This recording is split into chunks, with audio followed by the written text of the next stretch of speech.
ఉమ్మడి గుంటూరు జిల్లాలో తెలుగుదేశం పార్టీ 44వ ఆవిర్భావ దినోత్సవ వేడుకలు ఘనంగా నిర్వహించబడ్డాయి. గుంటూరు జిల్లా టీడీపీ పార్టీ కార్యాలయంలో జరిగిన ఈ కార్యక్రమంలో పార్టీ నాయకులు, కార్యకర్తలు, అభిమానులు పెద్ద ఎత్తున పాల్గొన్నారు. ఈ సందర్భంగా గుంటూరు జిల్లా టీడీపీ నాయకులు తాళ్ల వెంకటేష్ యాదవ్ మాట్లాడుతూ తెలుగువారి అభ్యున్నతి కోసం, ప్రజా సంక్షేమం కోసం నిరంతరం శ్రమిస్తున్న ప్రతి కార్యకర్తకు, అభిమానులకు తెలుగుదేశం పార్టీ 44వ ఆవిర్భావ దినోత్సవ శుభాకాంక్షలు తెలిపారు.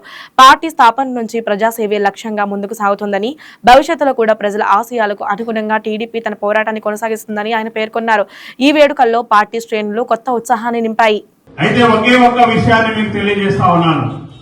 ఈ తెలుగుదేశం పార్టీ పుట్టింది కేవలం ఏదో అధికారం కోసమో పుట్టినటువంటి పార్టీ కాదు. ఆనాడు ఈ యొక్క రాష్ట్రంలో తెలుగు వారికి జరుగుతున్నటువంటి అవమానాన్ని భరించలేక అన్న నందమూరి తారక రామారావు గారు తెలుగు వారి ఆత్మ గౌరవాన్ని నిలబెట్టడానికి ఢిల్లీ నడిబొడ్డులో తన్ని చూపించినటువంటి గొప్ప నాయకుడు అన్న నందమూరి తారక రామారావు గారు. వారు ఆ ఉద్దేశంతో తెలుగుదేశం పార్టీని స్థాపించి ఆ తర్వాత ఈ తెలుగుదేశం పార్టీలో ఈ రాష్ట్రంలో బడుగు బలహీన వర్గాల వారికి ఏ విధంగా న్యాయం చేయాలంటే వీరందరూ కూడా ఏదైతే పేదవాడు ఉన్నాడో వారికి చట్టసభల్లో అవకాశం కల్పిస్తే వారి యొక్క పరిస్థితులనే మెరుగుపరచుకోవడానికి అవకాశం వస్తుందని చెప్పేసి ఆనాడు నందమూరి తారక రామారావు గారు ఎంతో మంది బీసీలకి అవకాశం కల్పించినటువంటిది మనం చూసాం. ఒక కె కృష్ణమూర్తి గారు కావచ్చు, ఒక దేవగౌడ్ గారు కావచ్చు, యనమల రామకృష్ణ గారు కావచ్చు, ఎర్రనాయుడు గారు కావచ్చు.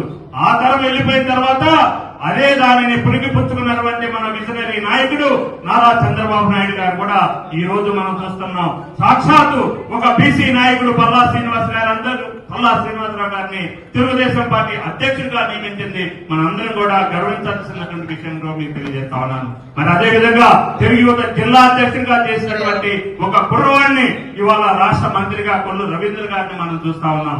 ఒక రెబల్ గా ఉన్నటువంటి ఒక సవితమణి రాయలసీమ నుండి మనం చూస్తా ఉన్నాం. ఇలాగా అనేక మంది బడుగు బలహీన వర్గాల వారి కోసం పెట్టినటువంటి పార్టీ అని చెప్పేసి ఇవాళ నిరూపించినటువంటి పరిస్థితి చూసాం. అదేవిధంగా ఇవాళ దుర్మార్గుడైనటువంటి జగన్మోహన్ రెడ్డిని కూడా మనం చూసాం. ఎంత మందిని ఇబ్బంది పెడుతున్నాడో చూసాం. ఈ రాష్ట్రంలో రాజధాని లేనటువంటి పరిస్థితిని మనం చూసాం.